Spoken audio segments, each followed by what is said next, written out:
Yes, and welcome back to the 94 Club for your daily dose of country music. Hey, look, this week I'm recording a day later than usual.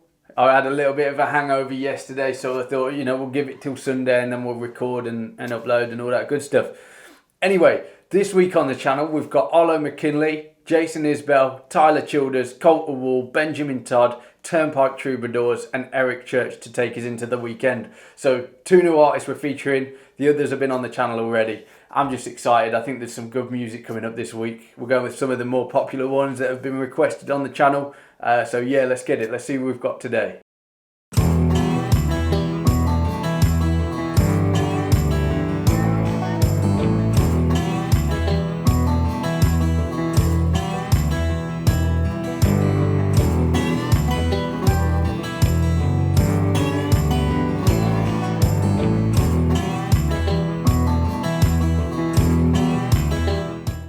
It's a Tuesday, it's Tyler Childers, we're going with Banded Clovis. I had to quickly Google what a Clovis was, what a banded Clovis was, and it just says a Clovis is a type of arrowhead. Banded refers to the bands that go across it. The Clovis point is one of the most valuable points you can find, and it being banded just adds value. It's a pretty damn rare find. So, arrowhead, I've heard this is a murder ballad. Correct me if I'm wrong, but I'm sure we'll find out. So Banded Clovis, Arrowhead kind of makes sense for that. Interested to hear what this is going to be like. We're going to get straight into it. We'll pick apart the lyrics. Maybe we'll pause it once, and then we'll see how it goes. But interested to hear this one. It's had a few requests. All right, let's go.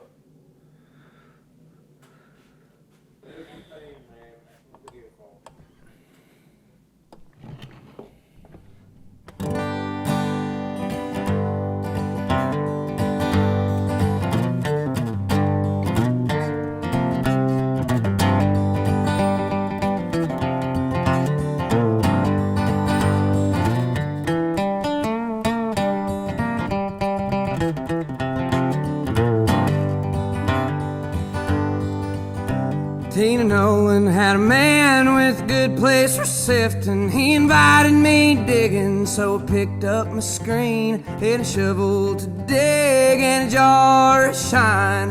Traded me fair for a bottle of wine, his brother's Barnes Mountain Wine. We trudged through the snow, straight up the hillside. Took a ridge for a while, then we slowly went down to an overhang. Hid from the ridge line, we bent over our handles and we bit in the ground, dark and bloody ground.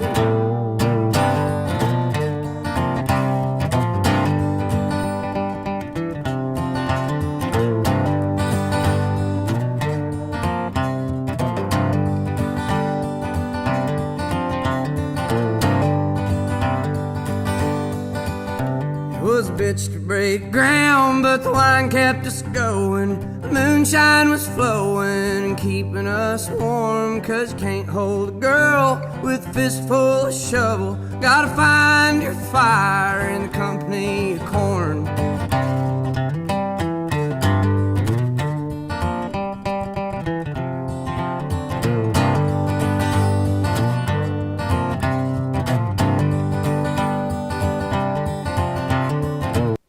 So, I mean, we're halfway through, right? So we'll quickly talk about it a little bit if we can, and we'll try and take something from it. But I think what's important and what Tyler does here is, as with any, I guess, country song, and specifically this kind of music, is that tells a story about a place. You have to use that imagery, sense of imagery, to take you on that journey and paint the picture in our heads, so we know what's going on, and he does it really well. So Tina Nolan had a man with a good place for sifting. He invited me digging, so I picked up my screen. So I'm guessing sifting is like looking for gold in riverbeds and things like that, and a shovel to dig and a jar of shine. He traded me fair for a bottle of wine, his brother's Barnes Mountain Wine. So yeah, he's gotten fully equipped for the day. trying to tell you a little bit of what kind of guy he is. He drinks moonshine as well.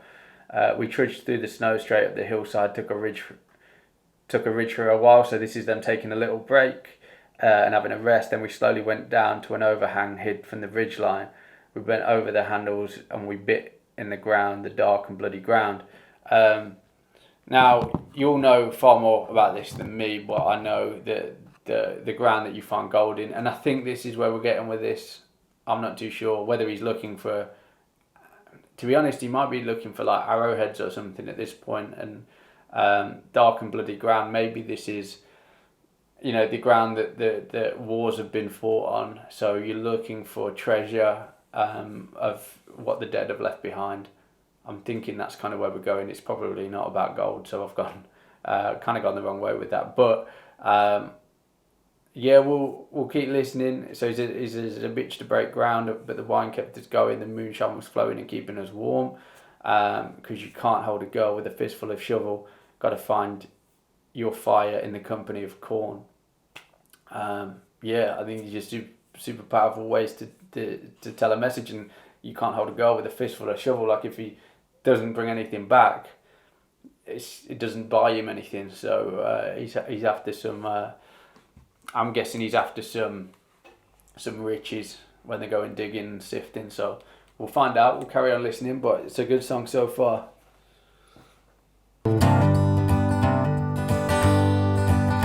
We dug for a while, then it all turned to ashes. Found a bunch of broke flint and a few bits of bone. Then I heard Jesse yell over the pile he was sifting. Shook the hills like the angels were calling us home. Jesse, Zachary, come home. It was banded as hell, it was fluted in Clovis. It was hot as the pistol I kept on my side. And I was fiending so fierce, I was broke ass and busted. I pulled out my pistol and I took Jesse's life. Clothes like that is a hard point to find. Makes a pale swift to come by with a good chunk of change. Left over for burn on whatever meanness, whatever woman is coming my way. Darling, come my way.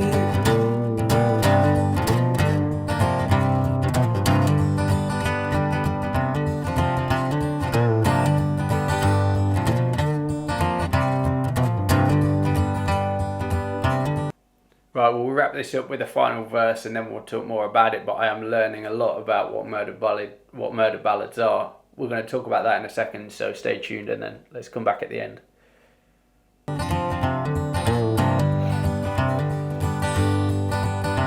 I sit in this cell for the banded Clovis. I stole off a Nolan when I killed him that day.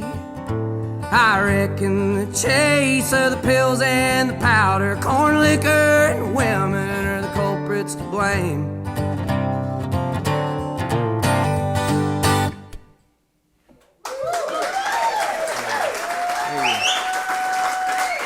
Right, so obviously a super interesting way of doing this, and this is the second murder ballad I've heard and we've reviewed on this channel. So I didn't, I said it was a murder ballad at the start because that's what I've heard about it. Someone commented one of the best that they've heard, and I got so we got 3 verses into this, and I wasn't sure it was going to be. I thought it was just him telling a story, kind of, and then obviously you see that I'm kind of guessing he's Zachary in this story. So he killed Jesse, who picked it up.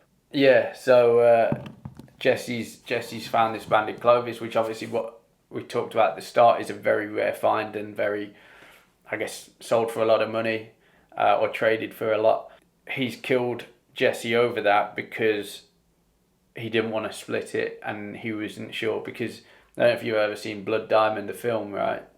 They find a blood diamond, which is one of the rarest forms of diamonds, and people get very sort of protective over that, and it's like, well, that could solve a lot of problems for me, so I'm going to try and keep it for myself, and that's kind of what's gone on here. he's been that protective over that, and he's like, I don't want to share the wealth. I don't want him to run off with it. So I'm going to do what I possibly can to keep it. Very greedy. Very obviously that's kind of every sin in the book. But he even explains, he's like, Clovis, like, that is a hard point to find. Makes pills come swift to come by with a good chunk of change. So he's basically saying, like, this can feed his addiction and his habits, and he'll still have money left over. It'll bring the women, whatever. So he's focusing on what these, like,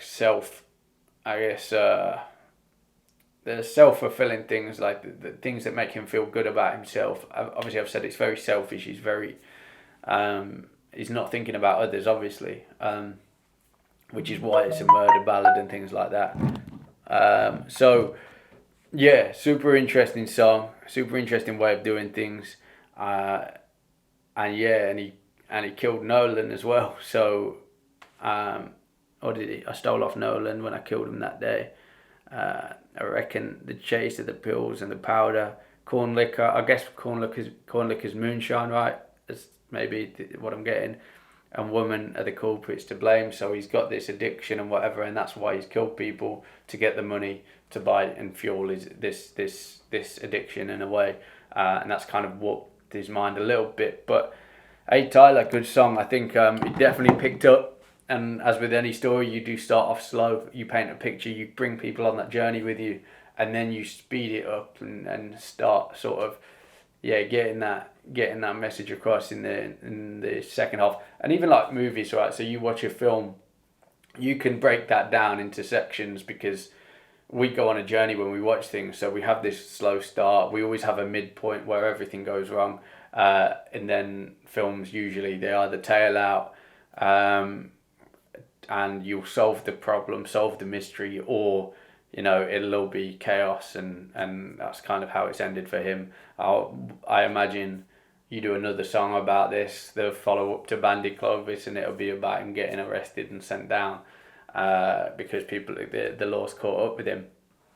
But really good song. I guess this is kind of outlawish, not in the sense, I know we've spoke about outlaw country on this channel, and everyone's got a kind of different perception on what it is, but for me, just looking at it on the surface, outlaw country is the kind of stuff where you write about actual outlaws. I know I'm not fully into country yet, so I can't really talk on it, but I know obviously the Highwaymen and the old school outlaws were independent artists that strayed away from record labels, so there's kind of two things there.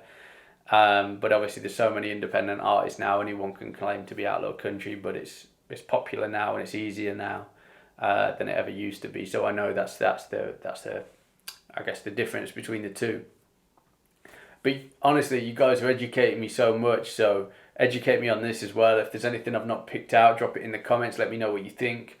And yeah, I'll get involved in the comments as well. And like I say, you're educating me daily. If you go back and look at old videos of mine, I have no idea what I'm talking about.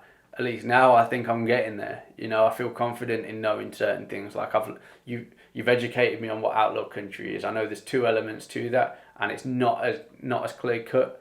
But I'm getting there, but I do think there are artists that hold that resemblance to days of old. And like I say, country is a very respectful thing, and people respect the people in the past, and that's why they do the covers and things like that. So I think it's super cool. Anyway, Tyler Childers is actually going to be back on the channel tomorrow, because we review Cultural Wall on a Wednesday at the minute, and I'm doing their track together. I guess, how do you pronounce it? Fraulein? Oh, I ain't even got a clue. I'm going to have to check that one out and let you guys know. So I'm going to watch that after this. That's going to be up on Wednesday, which will be tomorrow for you guys watching this. But yeah, as always, if you like this video, please give it a thumbs up. Hit that subscribe button and hit that notification bell, and you'll stay up to date with all the latest videos. But for now, that's me. Thank you. Peace.